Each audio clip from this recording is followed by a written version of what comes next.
Hi, and welcome to another episode of the Healthy Lifestyle Show. I am your host, Bonnie, and we are back with another episode with our guest, Daniel Thomas. Daniel is a transformational coach and the founder of Evolution Eats. It is a nutritional coaching company focused on developing the skills of eating and living healthy. He helps individuals create breakthroughs in their lives around relationships with food. So let's welcome Daniel. Hey Daniel, thanks for joining us on the Healthy Lifestyle Show today. Hey Bonnie, thank you so much for having me. It's a pleasure to be here. Awesome. Yeah, I am very excited to have you on, as myself and the listeners can learn so much from you in areas of developing healthy eating habits. So with that, can you share your healthy lifestyle journey with us and what started your positive relationship with food? Yeah, definitely. Just for some context, I am a coach, a transformational coach, and the founder of a company called Evolution Eat, which is a nutrition coaching company dedicated to helping people create breakthroughs in their lives around their relationships with food.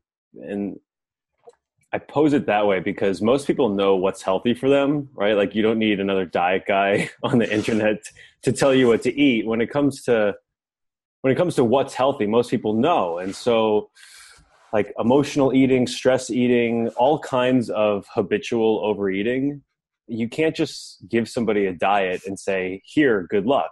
There's a lot more going on under the hood that influences our decision making. And that's a key distinction that I found repeatedly showing up in my life throughout my childhood, into my teenage years, into my early adulthood, etc. So what started my journey was that I was very overweight as a little kid. I'm an only child, New Yorker. I live now in Santa Monica, Los Angeles, but a New Yorker with an Italian mother, only child, who saturated her boy with tons of love, and food. Food was part of the equation. Food was part of the equation of of love and giving and sharing. And being that both of my parents worked, I had to also like make fun for myself, and so food also became quickly a means of entertaining myself and a reward structure. So it's like, do a good job in school, get whatever you want to eat. You're by yourself, you have to take care of yourself because both the parents are working. Okay, go, entertain yourself with food. We love you, here, have whatever you want. So food was just in my face, so to speak, all the time. And I developed at an early age, I'm not going to say an obsessive, but an abundant relationship with food. We'll put it that way. And whether it's eating a lot or eating a ton of sugar, I think we all have this.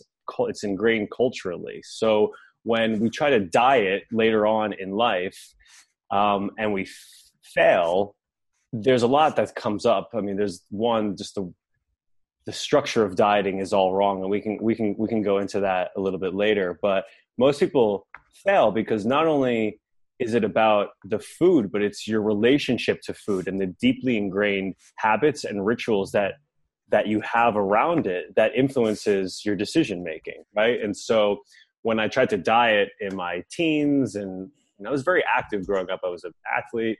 When I tried to diet and lose weight, I just couldn't do it because I loved food so much. And even if I knew like the instructions, even if I knew what to do, I just couldn't do it, right? Like I just couldn't do it, or that's how it felt at least. I kept failing, I'd be pristine during the day, but late at night, I would, find myself staying in front of the fridge. And that was really frustrating. That was really frustrating. So I started to do some research and just digging into like how to be in relationship with all these things. And there are a few major breakthroughs. The first was when I discovered the primal paleo evolutionary lifestyle, really stripping my diet of all processed foods and sugars and grains and most dairy. That was like step one, because for the first time, I felt excited by my relationship with food, excited by like my engagement with it, like doing something that was healthy for me and actually understanding, feeling not only physically, but emotionally the impact that it had on me. Like cleaning out literally had an emotional and a psychological effect on me. So that was one, just like, wow, the stuff we put in our body really does make a huge difference. I had never experienced that before. So that was one. Mm-hmm. And then from there, I felt empowered in a way for the first time in my life to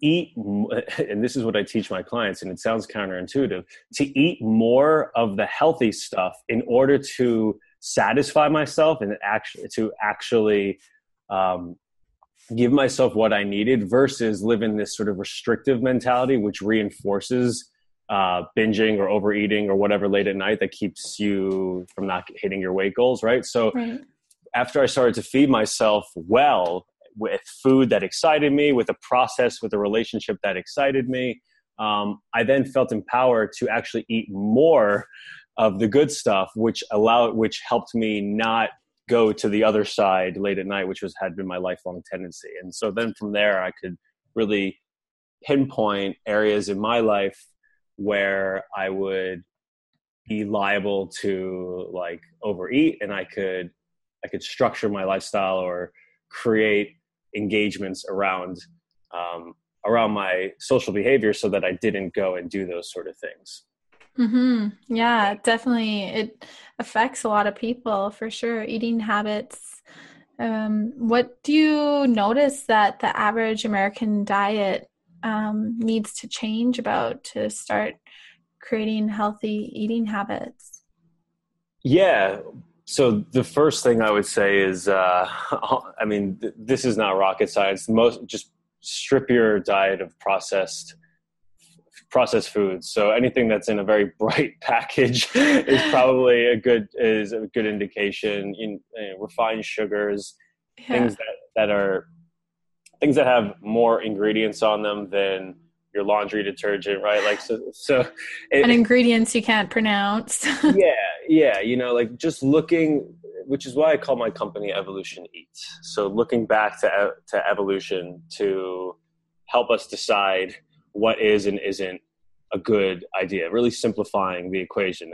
I'm not dogmatic in the way that the paleo or primal or keto or whatever crowd advocate. I myself live that way, but when I'm coaching somebody to make a lifestyle transition, I'm not just going to slap them with these very hard rules that might feel impossible to them given where they are right now. So it's just a baseline of, okay, well, was this around when we evolved as a species, millions, hundreds of thousands of years ago? Yes or no? If it's yes, then it's probably a good choice. If it's no, then that's something to think about, right? At least it helps you make a choice if you're in a snap decision, yes or no. So, so that's my ethic and principle around food. Yeah, that makes sense for sure. So, but you mentioned like the power of the mind. Like, how does that work with the relationship to food and having the willpower to make the breakthrough and not go to the fridge late at night? Yeah. So I don't believe in willpower. I mean, I believe in it to an extent, but I don't rely on it. It's very unreliable willpower. Sometimes it works, sometimes it doesn't. It's not a very good strategy, and it's certainly not a way to live one's life, willing themselves through things. That doesn't sound very fun either. So how to start this process? Well, I coach my clients to create lifestyles for themselves that support their lifelong success and health and desirable weight. So what does that mean? It means making decisions throughout their day that have to do with food and don't have anything to do with food, that keeps them in the driver's seat, so to speak, so that they always feel empowered as they're maneuvering throughout their day. So baseline, that means like I said before, eating enough of the good stuff. So eating enough healthy foods, enough healthy fats, a good amount of protein. Most people aren't getting enough protein, and then they feel they're super hungry. So if you're eating enough protein at every meal, having a lot of healthy fat, fibers, veggies, if you're eating enough throughout the day, you're going to cut down on cravings later on at night, which is most people's trigger zone. So that's baseline. And it's counterintuitive to what the dieting mentality would teach you, which is, restrict, and doesn't actually make any sense. So that's baseline. And then, other habits, they sound so simple, but when you train this behavior over and over and over again, it puts you in the driver's seat. It puts you in the empowered position. It reminds you that you can make a choice. So what I'll have my clients do is after they have a meal, they'll go for a 5 or 10 minute walk. So like finish the meal, remove yourself from the kitchen or wherever you're eating and go outside, walk around, take a lap around your neighborhood. One, it's nice, but two, it removes you from the fixation on food, which for people who are like dieting or want to lose weight or have any sort of unbalanced relationship with food, that's what's really hard. You start to eat and then you start to obsess about it. You start to think about it and you can't let go. You can't detach. So literally removing themselves from the environment, removing themselves from that experience of eating and going for a walk. And on the other side of that walk, you experience yourself having actually accomplish the thing, which again makes you feel good. It's like a little motivation hit, and it reminds you that you're good and you don't actually need anything else to eat. That's so true. It's so funny. It was my mom's birthday a couple days ago, and we all had dinner, and my brother's like, "Oh, I'm so full," and then we had dessert, and he's like over full, and then he goes back into the kitchen and is eating again. I'm just like, "Aren't you like super full? I just don't understand." Like, yeah. I mean, I understand because I love food, and I love its taste. It's the taste. It's and there's a primal satisfaction of just inhaling the thing. So I really get it. And that's why I can, it's funny. My clients, part of the training as well, I guess this is the third level of your question, third level response to your question is I have my clients send me photos of everything that they eat throughout the day, which is a behavioral shift that, just changes everything, to be honest, because one, it adds a level of mindfulness to what you're doing. So if even if Daniel didn't respond or didn't have anything intelligent to say, the fact that you're taking stopping what you're doing, taking the photo, sending it to another human being, sharing that experience, which is incredibly vulnerable, incredibly intimate, that makes you stop and think. And from my side, the coaching side, there's no judgment. I invite pictures of ice cream sundaes as much as I invite, pictures of the kale salad. It's not about what's in the photo. It's about you, the individual, sharing yourself, making yourself vulnerable in those moments. And if you commit to that 100% and you share like the hardest, toughest times during the day or during the week, when you break down or when you feel like breaking down and you're vulnerable about that, it does something to you where you remind yourself that you're actually you're not alone in this experience. When people are emotionally eating or stress eating, they completely shut off the outside world. It's just them. It's this intimate thing, and they're in love with the taste, or they're just doing it to kind of stuff a feeling or get some sort of sensation that makes them feel really good, or whatever that is. And if you're doing that, if you're sharing that experience with somebody else, it disrupts that pattern. So that's the third layer. By having them take a photo, send it with me, that disrupts the pattern. And the results are just pretty phenomenal, to be honest. Yeah, I can imagine how, like you said, being aware of the food that you're eating throughout the day and taking pictures and sending it to someone, it creates that, that relationship with one another, but more of a commitment to yourself for eating better as well. Totally. Yeah. So with why is having a positive relationship so important, I guess? Because like you said, with so many diets, like what's important compared to like having like a different type of diet or dieting in a way? Sure. Yeah, it's a good question. Because well, one, so many people are overweight, unhealthy, disempowered by disempowered by their by food, by their health, by their weight. Like, so this is something that most of the country lives with.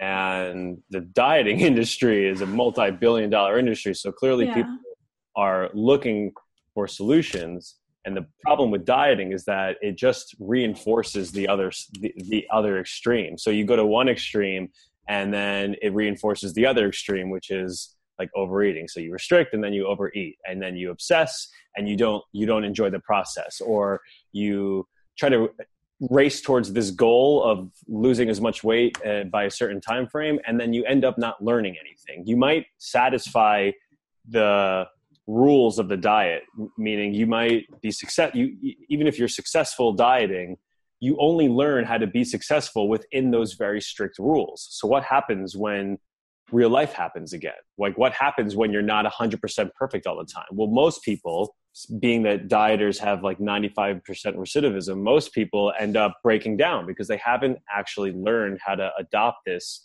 in a meaningful way in their lives, how to integrate this into their everyday experience. So my shtick, if you will, is that eating healthily and living healthily it's a skill that you develop and train. It's a skill that you develop and not a goal that you accomplish, which is why daily iterative practice is at the heart of my approach and is at the heart of anything that you're successful with in life. So here's a great metaphor. I use it all the time when I'm talking to my peoples. Imagine imagine you wanted to learn how to play the piano. Perhaps you had like dabbled around with it as a little kid, but you basically don't know what you're doing. If you really wanted to get serious about learning it, then you would probably hire a instructor. You would go meet, you would, follow the instructor's lead. You would put your hand on the keys. You would follow along. You would try to read the music. You would go home. You would study. You would practice at home. You would come back the next day. You would make a bunch of mistakes. You would have to correct for those mistakes. You wouldn't obsess about them, or else you won't keep practicing, right? So you're just going to invest in your mistakes to get better, right? There's no judgment. I'm just a beginner. I don't know what I'm doing. So, okay, I'm going to keep making mistakes. I'm going to keep investing in the practice. I'm going to go home. I'm going to practice. I'm going to study. I'm going to make decisions in my life that support practice. And then eventually, over time, people who get really good at playing the piano, something happens. Something really profound happens. They start liking it. They start liking practicing. And it becomes this positive reinforcement where they keep practicing because they enjoy it, right? And the people who eventually are playing in front of, huge audiences are the people who fell in love with the process of getting good at the piano, of playing the piano, of identifying with that. And so that's how I treat eating healthily. It's like a skill that you develop just as if you were learning how to play the piano. And my job as coach is to help you fall in love with the process of getting there, which means it doesn't have to be this miserable, restrictive, absolutist mentality that most people relate to it as. It can actually be really fun and invigorating and empowering. And that's my mission. Yeah. Is to help as many people get to that place and to relate to this whole process of dieting as a lifestyle, as an expression of yourself versus something that you have to accomplish that has an end date. It never ends. I mean, you got to eat 3 times a day at least. Right. Yeah. So there's no end date. This is the forever thing, right? And at least until we keep breathing. So there's no end date. It's just something that becomes a part of you if you want to be successful at this. Right. And, yeah. And why would you put yourself through pain of not enjoying something when it's so much easier to enjoy and love the process? I mean, I'm sure at first switching food habits is difficult. I've done it before, and because it's a learning curve, right? Right. So a lot of people don't want to learn. I mean, when I came back from Thailand, I was traveling in Thailand for 3 months, and I was eating all vegetarian. And then I came home and I'm like, oh, it's just easier to eat meat again. So I started eating meat again. I was like, why am I doing this? Because I was just like, in Thailand, it was just so easy to order food. Like I wasn't making it, right? Right. And then I was like, okay, no. And then I started learning like how to cook proper vegetarian meals. And I'm just like, oh, this is actually easy. But it was just like the overcoming the hurdle of the new learning, I guess. Yeah, because this is what it is. It's you have all these old habits that are deeply, deeply, deeply ingrained in you that unless you're very mindful about and show up consistently every day to to put effort into, it's easy to go back. And so people, the other thing about American culture is that the second that you say you have to work at something or apply effort, it's like, uh-oh, that's a bad thing. We should cast judgment on that because we really want the quick fix solution, right? We want the pill. We want the 3-week plan versus the 3-year plan. We want the fastest way of getting there, and we want to do no work to make it happen, right? Which is ridiculous. Anything that one would want to be successful at requires effort and practice and mindfulness and thinking about. So if your diet is important to you and your health is important to you, then it's going to require some effort on the front end. My goal as coach and teacher and guide is to help you love the process so that you don't have to keep thinking about it all the time, obsessing about it, but it just becomes a part of you. These new habits are ingrained in you. You're enjoying the food, so nothing feels like a sacrifice, and you are experiencing yourself transforming your body and your mindset and your awareness in general, which is just so invigorating and reinforcing that, again, you want to keep going there. You want to keep going. And it takes time, but it doesn't have to be a long time. You kind of detach from those old ways, and they'll show up from time to time because there's, a lot of us have an emotional relationship with food, and we eat out of stress or we eat out of boredom or loneliness or whatever. And that will pop up too. But those instances will happen less and less frequently when you've got the basics dialed in, which is why, again, which is why it continues to be a lifelong practice, because, even after living this way for 10 years, I'm still susceptible to not going out on a Saturday night because the only child in me, the loner in me, just likes to hang out by himself. And I'll equate that as, perfect time to go order Uber Eats 3 times in a row, or just, go crazy and have a party with food by myself. Like that tendency still shows up from time to time, but it happens, far less frequently. And when it does show up, I don't judge myself for it. I understand it. And the rest of the week, everything is already is in place. So I bounce back into myself immediately, right? There's no lag time between that event and me going, quote unquote, back to the diet. There's no back and forth. I'm just always in it. It's just a way of being. It's a way of being. Definitely. And having the right mindfulness is so important too. Yeah. So what are some tools that you could use for emotional eating, or do you have any? Yeah, of course. Yeah. So I'll reiterate the one that I mentioned before, which is, this has been so powerful and it's so simple, but it's often the simplest solution that we adults over intellectualize. We think that we like to complicate things. So it's typically the simplest solution will get you to where you're going or where you want to go. After eating dinner, make sure that you've had more than enough of the good stuff, whatever that means to you, and then close the fridge, turn the lights out of the kitchen, and go for a walk. It doesn't matter if you're in California like me, if you're in New York, if you're in Boston, if you're in London, if you're in Thailand, go for a walk. And it doesn't have to be a major event. In fact, the simpler, the better. 2 minutes even, just go outside, leave your kitchen, walk around. There are a number of things that happen. One, you activate your metabolism a little bit, so it helps you just digest. You're walking around, you're experiencing yourself doing something that's empowering. You're saying like, wow, I actually can remove myself from this situation, which in the past has been really difficult for me. So if you commit to that every night for a week, I guarantee that alone will change your life. If you do that every night for a week, not thinking about anything else. If you have any emotional eating tendencies or overeating tendencies or stress eat, and that shows up late at night, that alone is so significant. I strongly encourage it. That's a good one. Yeah.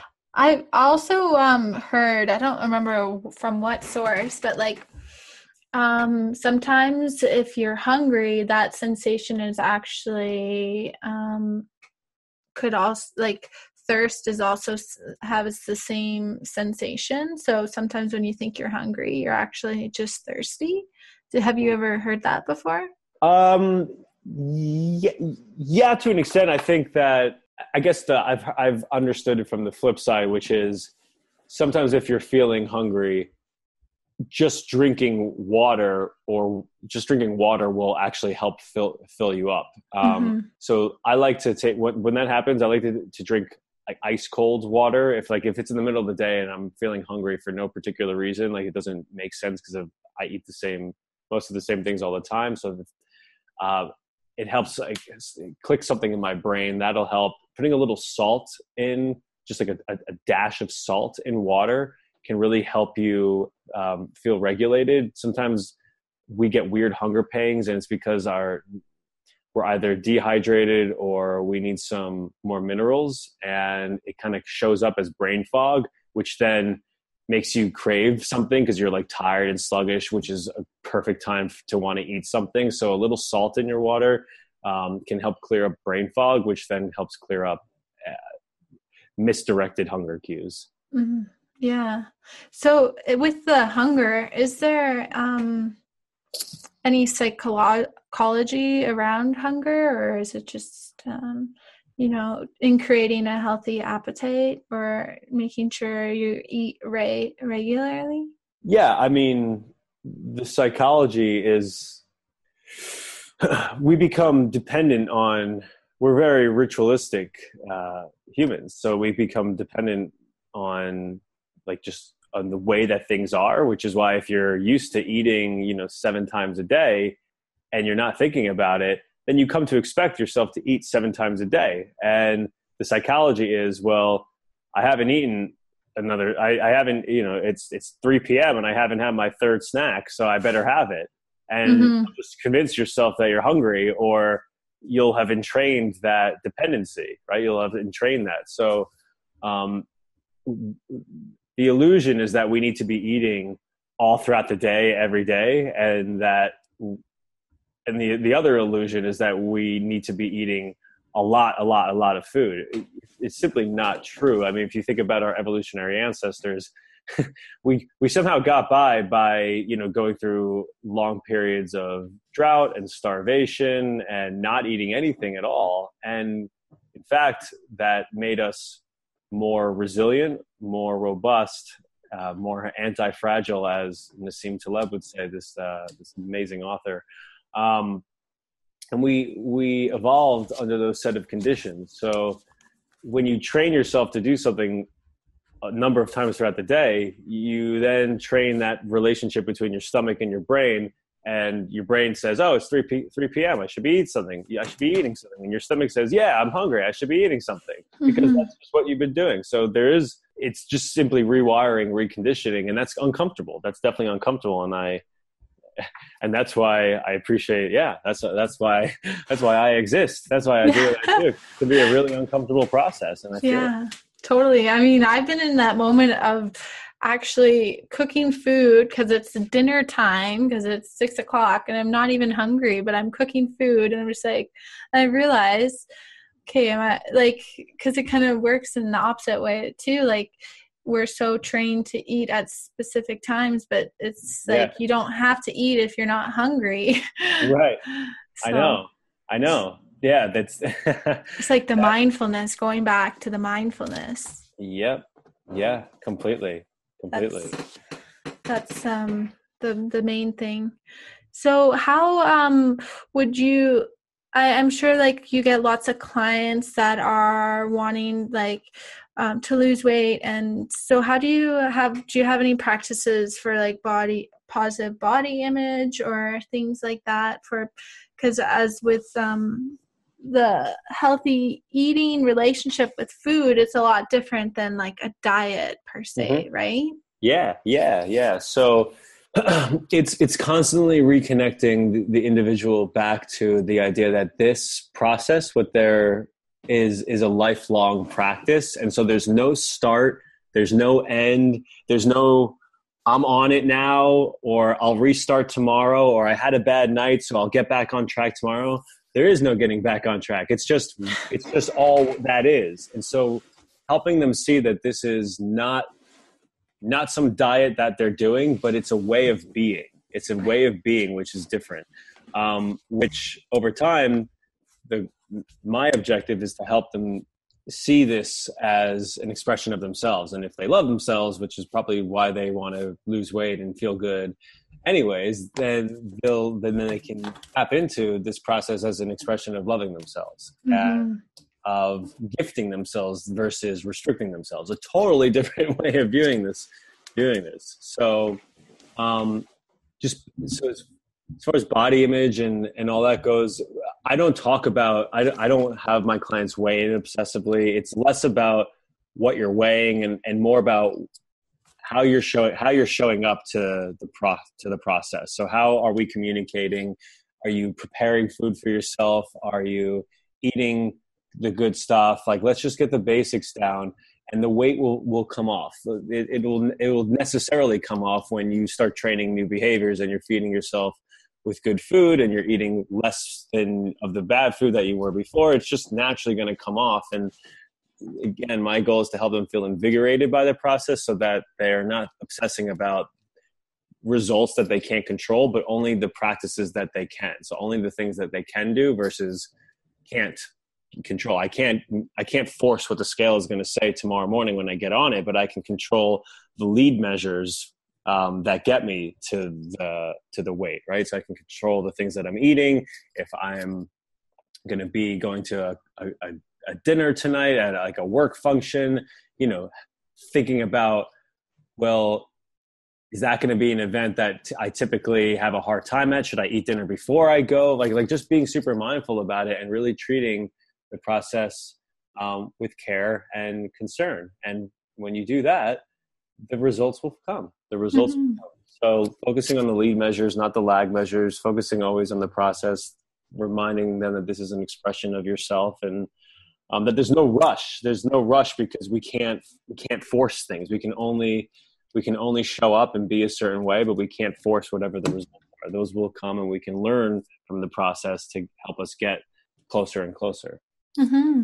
Yeah, that's awesome. And like you said, the time is now, right? So you got to focus on the now moments and doing good and eating healthy, and then the results will flow with that, I Yeah. guess.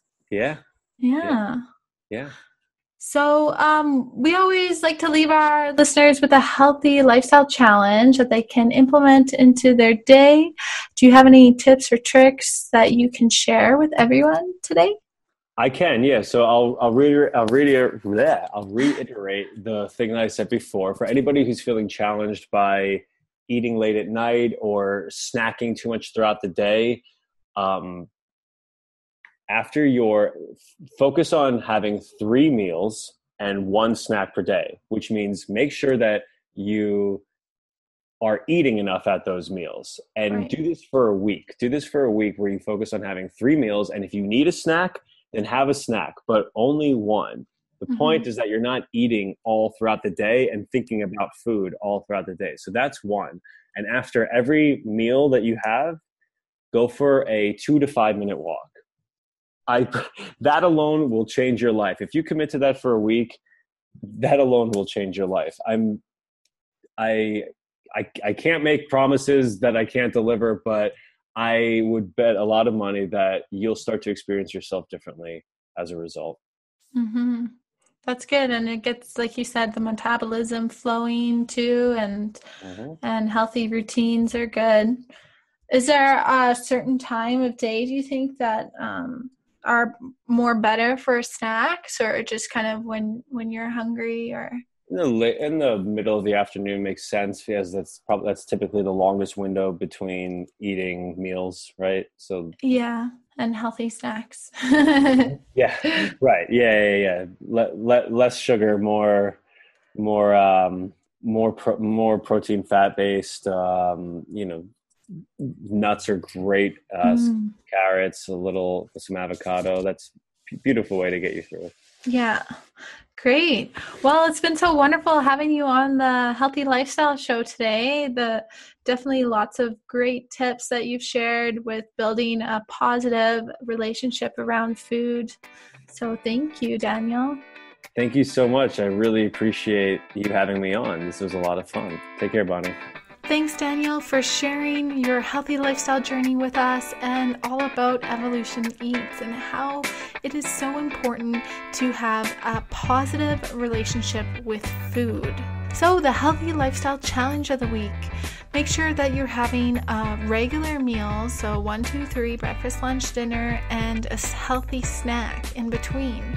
With that, go for an evening stroll after you eat. Get out of the kitchen, get out of the fridge, turn out the lights. So it's great to boost your metabolism again. Thanks for that tip, Daniel. So remember to check out the Healthy Lifestyle Meals app at healthylifestylepodcast.com/trial. Here you can create healthy and balanced meals based on various nutrition, vitamins, and protein intake so that you're getting all the right nutrients for your body type. And until next week, stay well, stay active, and be happy.